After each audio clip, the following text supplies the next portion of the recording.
सातवाहन वंश, जिन्हें पुराणों में आंध्र वंश भी कहा जाता है, आंध्र भी इन्हें कहा गया है, इनका हमने क्षेत्र बताया था, महाराष्ट्र, कर्नाटक, आंध्र प्रदेश के भूभाग में इनका शासन था।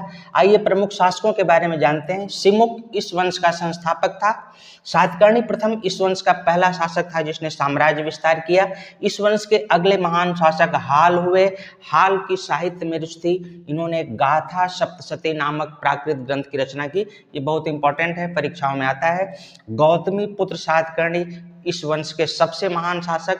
इन्होंने शकों को भी पराजित किया और क्षहरात वंश के शासक नहपान को भी इन्होंने पराजित किया। नहपान जो क्षहरात वंश का शासक था, इसके 8000 चांदी के सिक्के नासिक से मिले हैं। इस वंश का अंतिम महान शासक था वशिष्ठ पुत्र पुलमावी, जिसे शक शासक रुद्रदामन ने 2 बार पराजित किया। वशिष्ठ पुत्र पुलमावी ने अपनी राजधानी नासिक नदी के तट पर प्रतिष्ठान में स्थापित की। यज्ञ श्री सातकर्णी भी इस वंश का एक प्रमुख शासक था।